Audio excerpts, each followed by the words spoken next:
Hello, in this video we're looking at issue 85 of Warhammer 40,000 Imperium magazine and the new Hexmark Destroyer model for the Necron collection, who will be blasting his way onto the battlefield in today's game.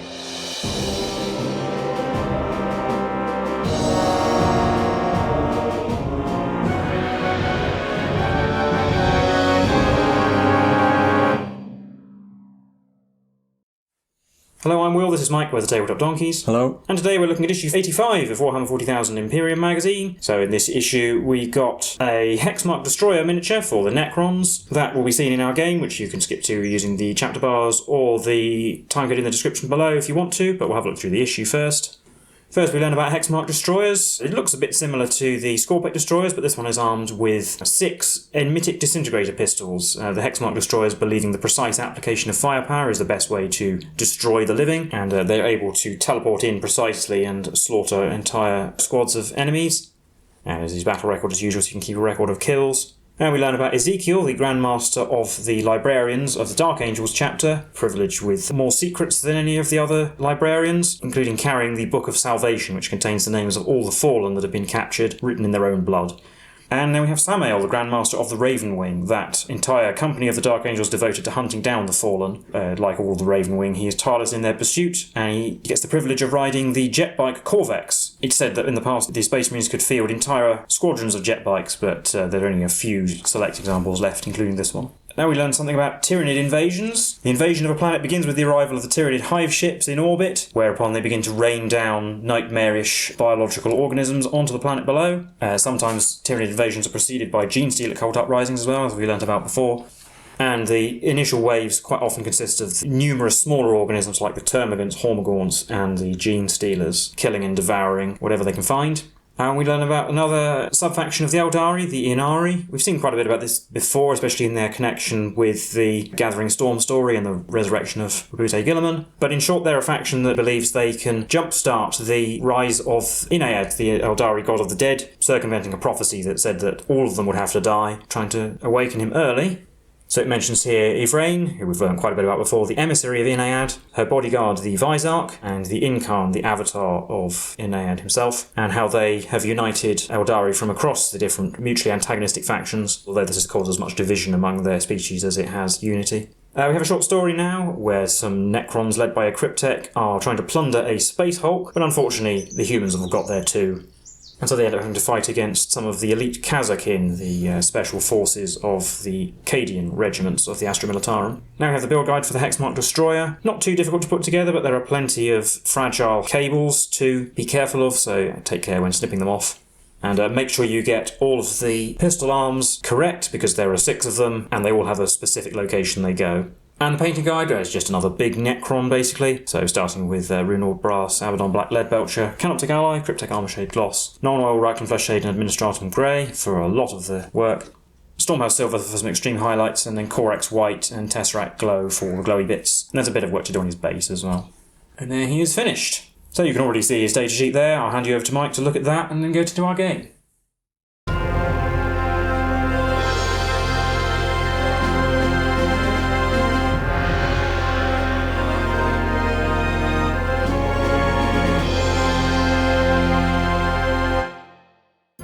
So here we have the datasheet for the Hexmark Destroyer. Here's a 4-power Elite's Choice with an 8-inch move, weapon skill 3+, ballistic skill 2+, strength and toughness of 5, 5 wounds, 4 attacks, leadership 10, 3+ save. He is armed with a whopping 6 Enmitic Disintegrators, so each one of those has an 18-inch range, pistol 1, strength 6, AP-1, 1 damage. He has living metal and command protocols, as well as dimensional translocation. First of his special rules is inescapable death, so each time he shoots he ignores any hit roll and ballistic skill modifiers and ignores any cover the target has, and when he fires Overwatch he hits on a 2+ rather than a 6. He also has multi-threat eliminator, so each time he destroys an enemy model with a ranged attack with his Enmitic Disintegrator pistols, he can make another shot for each of those models destroyed, but those extra shots cannot themselves generate more attacks. And he also has hardwired for destruction like the other Destroyer Cult units, lets him reroll hit rolls of 1. And notable keywords are Destroyer Cult, so he benefits from the Destroyer Lord's aura, infantry character as you might expect.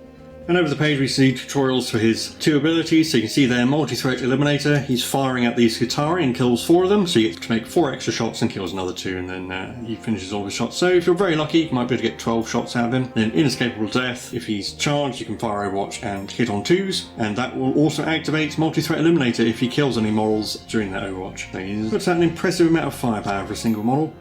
And today's mission is taking us back to Kjalma's skull. So despite the heavy assault on the Dolmen Gate, there are still multiple war zones and Necron positions across the planet. The Necrons are constructing their noctilith pylon on Kjalma's skull, and it's beginning to take shape while the Imperium are searching for its location. And they seem to have discovered a possible location, and the Necrons are going to try and stop this reconnaissance force from getting away and reporting back to their superiors.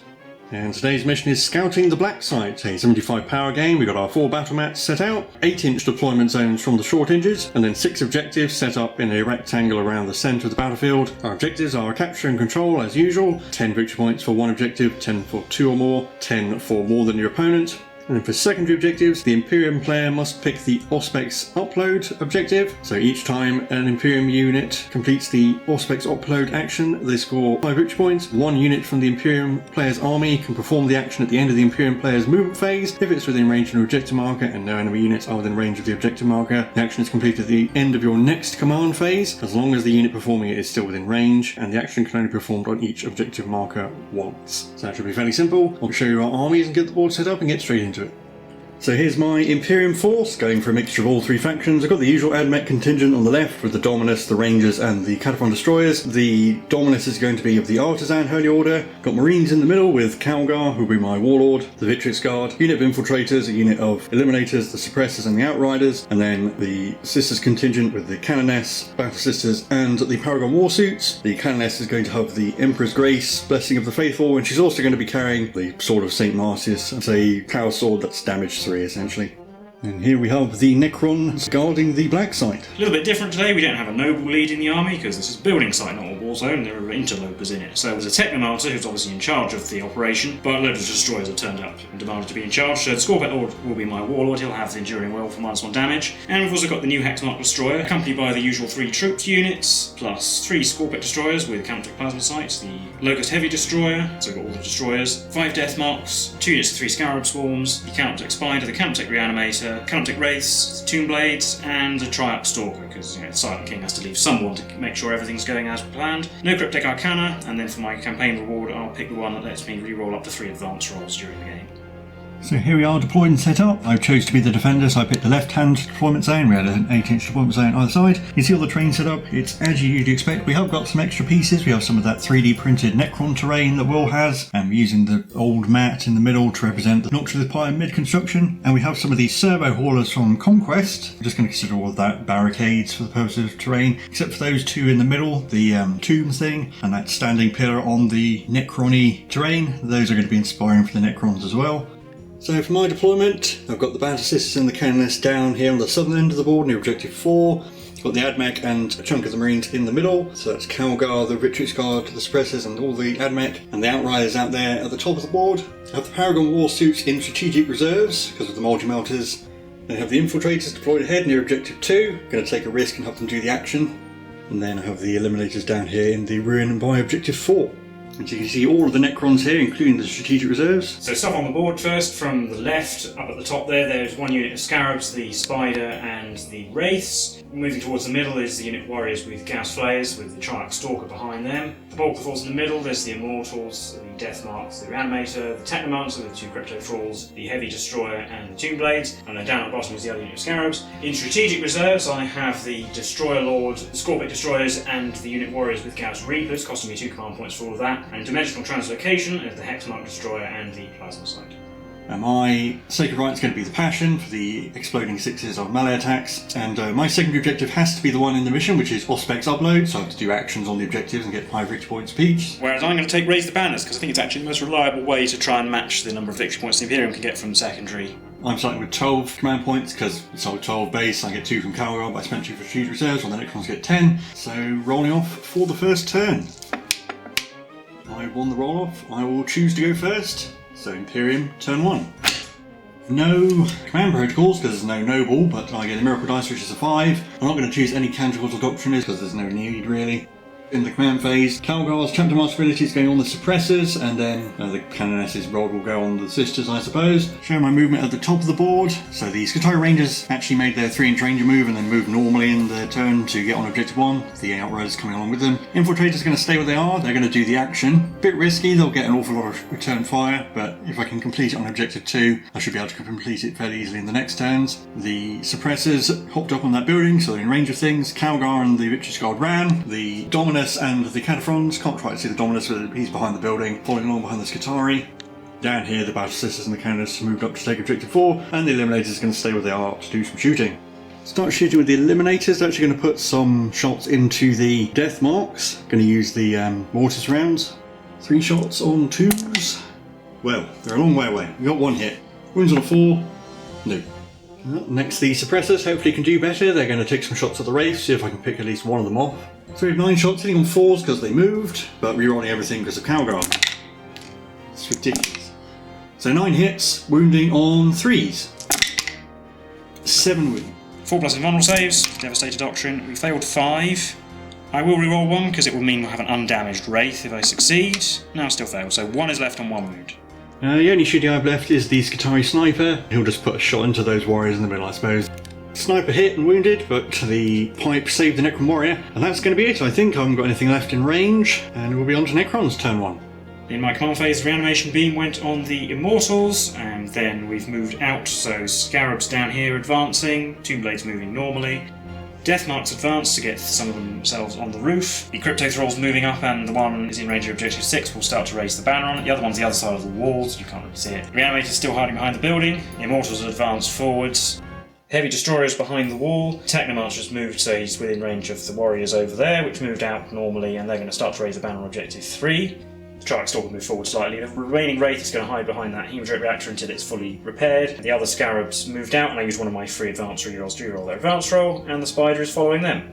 Not much shooting, but we've got the Heavy Destroyer, who's going to take a shot at the Outriders. 1 shot on a 3, rerolling 1s. Rerolling 1s. Hits. Wounds on a 2. 8 wounded. Minimum 3 damage, but yeah, that's more than enough to kill one. Lose an Outrider. The Triarch Stalker is also going to shoot at the Outriders. I'm going to ignore the Infiltrators, I don't think I can kill them, so I'm just going to accept that they're going to complete that action. So we have 6 shots on 3s. Only getting 2 hits, and wounding on 3s. 2. Those 6s. Nope. D3 each, we can't kill one with 1 shot though, so we'll just roll both. Yeah, that kills a second. And to finish off, the Tomb Blade shot at the Eliminators and did a wound, and the Spider shot at the Infiltrators and didn't. I did spend a command point of Transhuman on the Eliminators though. So that's the end of my turn. Also at the end of the turn, the Necrons do finish their Raise the Banners action, so there's 2 Necron banners on the far right hand objectives. Now we're on to Imperium turn 2.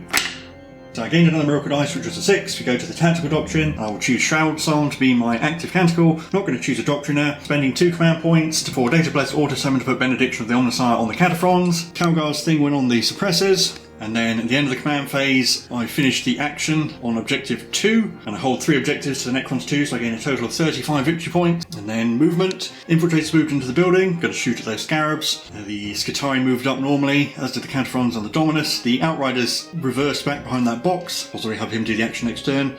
Kjalma himself has moved up normally, his 2 friends had to advance to try and keep up. He's awfully fast for a man in such heavy armour. The Battle Sisters have formed a ring around the Canoness so that she can do the action without getting chopped to bits, hopefully. Also spent 2 command points on Defence of the Faith for the Battle Sisters. I haven't gotten any command points back from Kjalma yet. And then at the end of the moon phase, the Paragon Warsuits have come in down here. Need to head off those Scarabs and do some shooting. Going to start shooting with the Cataphrons. They're going to overcharge into the Spider, I think. The grab gun's not quite in range of anything and can't see anything else, so 2d6 shots, 4, 10. Hitting on 4s. No 1s, but I'll re-roll from Benediction. Oh, there's 1, so Grabman will take a wound. Then 5 hits, wounding on 3s. I will re-roll on one of these with Benediction. 4 wounds at -3. Need to make 2 6s to stay alive. No, it is destroyed. It's not in range to damage anything if it blows up. The Suppressors and the Infiltrators killed that unit of Scarabs up there. The Eliminators took some pot shots at the Crypto Thralls and managed to do a mortal wound. And I'm going to do the Paragon Warsuits now. They're actually going to shoot at the Tomb Blades. So 6 multi-melter shots hitting on 4s. So only 2. And wounding on 3s. Nothing from the multi-melters. And grenades on 4s. 4 hits, also wounded on 3s. 3 wounds. 4s to save. On the box. Only 1 failed. D3 damage. 2. Kill of Tomb Blade. Which does not come back. Calgar shot at the Tomb Blades and missed, and I've just got the Skitarii Rangers left, so all of them will shoot at the warriors, apart from the sniper, who will take a pot shot at a death mark, I suppose. So sniper missed, killed 2 warriors with the rifles, and I think down here the Paragon Warsuits are actually going to try and charge those scarabs. So we're going to need a 9. I'm going to use this 5 miracle dice as part of that, so we've got a better chance of getting the successful charge. Ooh, I'll spend a command point to reroll that 2. Into a 4. That is the bare minimum. Yep. No, Calgar still hasn't got me any back. So the Warsuits will be getting in like that. So 10 attacks from the Warsuits on 3, 6s are an extra hit. So actually we get 9, even though it was a fairly bad roll. And then these wound on 2s because they're strength 6. 3 dead scarab bases. And then they all consolidate. Miracle Dice was a 3 because they destroyed a unit. And we'll head into Necron's turn 2. Command phase, I gained 22 victory points for holding 2 objectives and having 2 banners. I brought back 1 warrior with the Technomancer, and then the warriors have moved forwards on that objective there. The lone remaining Wraith has also moved forward to go and tackle the infiltrators. Darkstalker following up, and you'll see that at the end of the movement phase I did bring down the Hexmark Destroyer over here. Unfortunately not the best place for him, but as I'll discuss in a minute, barely anywhere to bring on my reserves, so we're going to go and try and assist over here. The Tomb Blades moved forward onto Objective 5, so that at least I hold 3 in the Imperial command phase, so they don't get the 10 for holding more. The Immortals moved a little bit further forward in the ruins, the Technomants are shifting over to keep all the core units in range. Deathmarks all moved up onto the roof. The reanimation beam went on the Immortals and the reanimator is staying behind the building, as is the Heavy Destroyer, but it's just moved out so it can see a Paragon Warsuit. And I brought in the unit warriors that were in reserves right at the back. Really not a good place for them, but because of where the Imperial units are positioned, basically the only place I could bring them in. The entirety of the rest of the board is basically blocked off, unfortunately, for strategic reserves, thanks to the Infiltrators and the Paragon Warsuits being so far forward. And I left the Destroyer Lord and Destroyers off the board because they would be in roughly the same position. Starting the shooting with the Heavy Destroyer, shooting at a Paragon Warsuit on a 3 rerolling 1s. He hit. He wounds on a 2. He did. I'm going to use a Miracle Dice with a 6 to automatically pass the save. Darkstalker will also shoot at them, getting 5 hits and wounding on 3s because it's strength 7. 4 wounds. And I'll spend a command point for a reroll as well. No, that failed, so 4 wounds. So 5+ armour saves, because they have a 2+ base. Ooh, didn't make any. I'll reroll 1, just in case. No. Do I get it back? No. And -1 damage, so I'll roll these 2 at a time. 5, reduced to 3, so then the third one will kill a Warsuit. Yeah. And we've got 1 left, which does one. Next, all the warriors with Chaos Reapers are only in range of the Warsuit, so 20 shots on 3s, rerolling 1s. Darkstalker. Rerolls. 14 hits, wounding on 4s. Ooh, that's pretty good. There's 9 4+ saves from the Warsuits. Failed 5, so that'll kill 1. 2 damage on the Prime. Technomancer got on the wound that was saved, and the Immortals are all in 15, so they'll shoot at the Superior as well. Roll that 1. 4s to wound. Ooh, 7. 7 4+s. Oh, nearly. Yeah. Only I hadn't used my reroll. The warriors over there all shot at the infiltrators, and all that succeeded up was using up the medics free, ignoring a save failed. I did spend a command point for Relentless Onslaught. The Wraith were wounded with Technoracular targeting, but that was saved, and now we're going to shoot at them with the Hexmark Destroyer. Yeah, I'm using Transhuman Physiology, and I finally got one back from Calgar. Hexmark Destroyer has 6 shots, hitting on 2s, rerolling 1s. They all hit. They'd be strength 6, but we're winning on 4s because of Transhuman. I didn't roll any 3s, so actually just 3 wounds at -2, ignoring cover. 5s. Whoa, he kills 1, so he gets an extra shot. He does, which hits on 2 rerolling 1s. And wounds. Save that one. So. Actually, it's only open -1, that was a mistake, so the end result is 1 dead. Deathmarks killed a Suppressor, and the Tomb Blades actually killed 2 Eliminators. And then on to the charge phase, where that Wraith will charge the remaining Infiltrators. Those Infiltrators will set to defend. And we rolled a 6, which is enough. I'm going to transhuman those Infiltrators. And then it hits on 4s, we'll get 3. And we're wounding on 4s. Nothing. The Infiltrators get to hit back, they set to defend, so they're hitting on 2s, and you know what, I'll even use Gene Raw Might, so they can auto wound on 6s to hit. And then 9 hits wounding on 5s. Ooh, getting 3 more, so that's 5 wounds. Made all saves. That's it, no morale test has been made. So we're on to Imperium turn 3. I chose the Protector Imperative to be active as my Doctriner, and I chose Benediction of the Omnissiah to be active as my Canticle. I switched to the Assault Doctrine as well, and my Miracle Dice was a 5. Kjalma will use his Chapter Master on himself. Canis will use her Command Rod on the Battle Sisters. Canis has come down towards this corner just to block off this corner from any destroyers. Kjalma and friends heading towards Objective 5. Battle Sisters have just rearranged themselves. Infiltrators are falling back from the Wraith. AdMech forces are moving out again. Suppressors staying where they are. The Outrider Sergeant has moved back as far as he can from the Objective 1, so he can do the action and hopefully not be seen. And we'll start shooting with the Eliminator Sergeant. He's going to have a pop at the Hexmark Destroyer there with a Mortis round. Hitting a 2. He hit. Wins on a 4. Oh, that's a 6. He's in range of the crane thing, which will give him light cover though, so we succeeded with the save on a 6, so he's just down to 4 wounds. Do the Skitarii Rangers next. Rifles are going to go into the Warriors. The Arc Rifle, Plasma and the Alpha's Blast Pistol will go into the Wraith, and then the Sniper will shoot at the Hexmark Destroyer as well. The Rifles managed to kill 4 Warriors, so I'll do the Sniper on the Hexmark. He's on a 3 rerolling ones. He hit. 3 again. No. Then the Blast Pistol, D3 shots for 3. 2s rerolling. Yep. 4s. 1 wound at -1. Saved. Arc Rifle on 2s, yep. And 3s, yep, -2. 4s again. 2 damage going through. Yep. And Supercharged Plasma, double hit. 3s, 1 wound. Failed the save. I'll re-roll that. Not much else has an invulnerable save. It made it, so it lives. On 1 wound. Kjalma tried to finish off the Wraith and failed to wound it. A crack grenade was thrown at the Tomb Blades and missed. Suppressors killed a Warrior. The Battle Sisters are all in range of these Tomb Blades, so they might as well have a go at them. Okay, we'll do the Stormbolt first because it's 2 damage. Wounds on 5s. Gets a wound at AP nothing. Oh, it went through. We've got 8 bolt guns at the remaining Tomb Blade on 4s, rerolling ones. Good job, the Canoness is there. 4 hits, wounding on 5s. Ooh, 2 wounds. Made those saves though, so we lost 1 Tomb Blade, which stays dead. The Dominus tried to finish off the Warriors and failed, so with the Cataphrons, we're going to have 1 Plasma supercharged into the Warriors along with the Grab. The other Plasma can see the Wraith and I want to finish that off. Well, shots from the Grab on 4s, getting 2 hits, we'll take that because we need the reroll for not getting him exploded. 3s, 1 wound done. Kills the Warrior. And then D6 shots at the Warriors for 5, I'll take that. Hitting on 4s, getting 2. I will reroll that 1. Into a miss, there's only 2 hits, that was with Benediction. I'll actually command point reroll one of those 2s. Right, so we've got 3 hits. And then these wound on 2s. I'll reroll that with Benediction.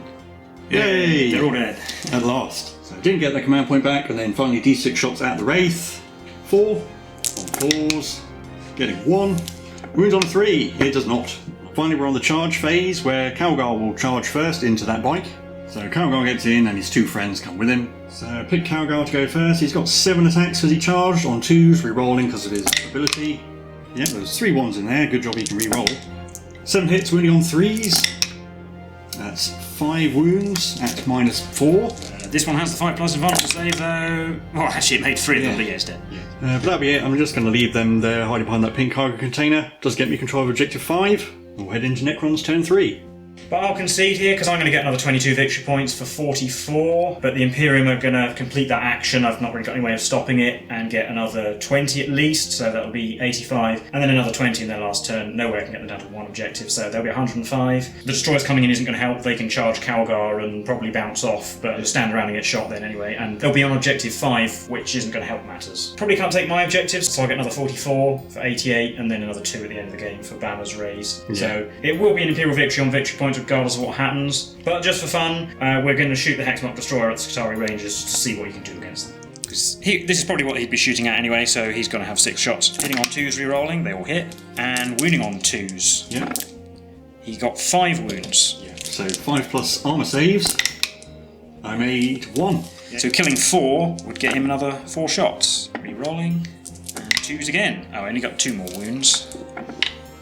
I made 1. So you killed 5 of them. That's pretty good for 1 character. Yeah, it forces a morale test. So since this is an Imperial victory, I think, to be honest, it's not about what I win, it's what the Necrons don't win, because the Necrons would have gained the Orb of Sector if they won, which is a Resurrection Orb that activates on the 3+. But I win the ability for my units to automatically pass morale checks while they're within my territory. Territory is an Age of Sigmar thing, so I assume that means my deployment zone. And we'll cap that game for you now.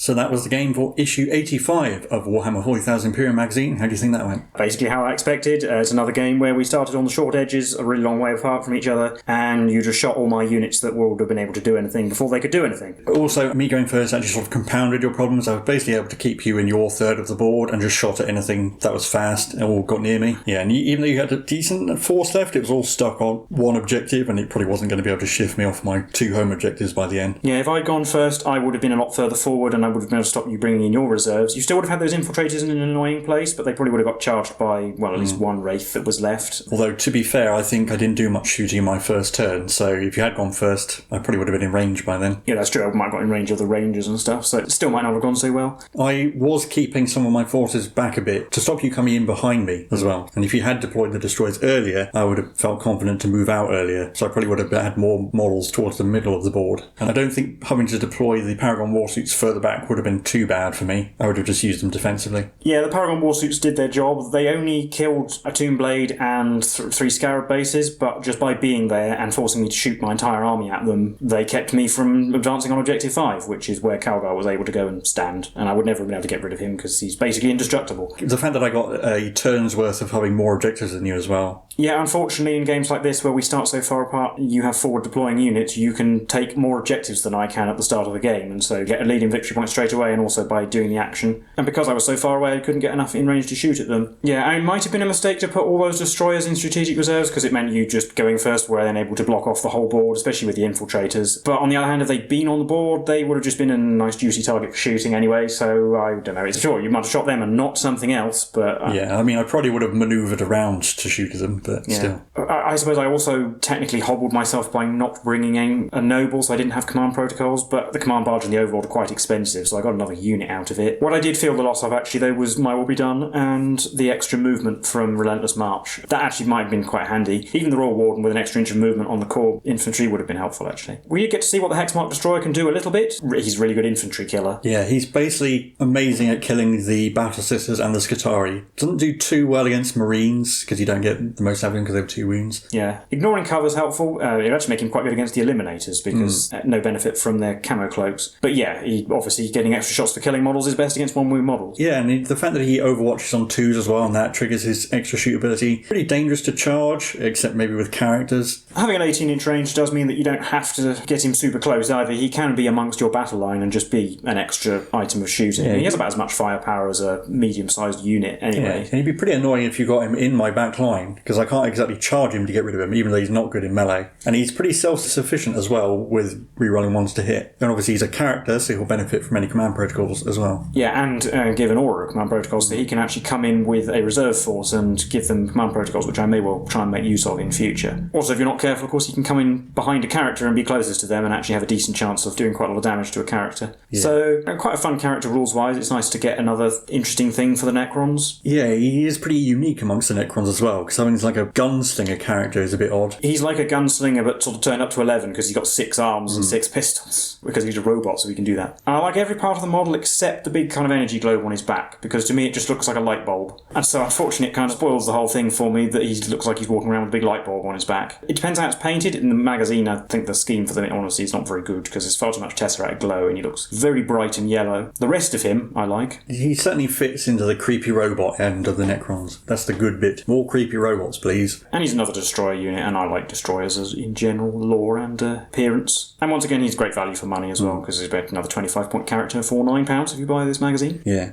But otherwise, I don't think there's too much more to say about the Hexmark Destroyer or the game we played, or this issue. So as always, if you like this content, do leave a like and subscribe. Leave any comments if you use the Hexmark Destroyer, if you use them in 10th edition, how you've been getting on. We've been the Tabletop Donkeys, and we'll see you in the next one. Bye for now.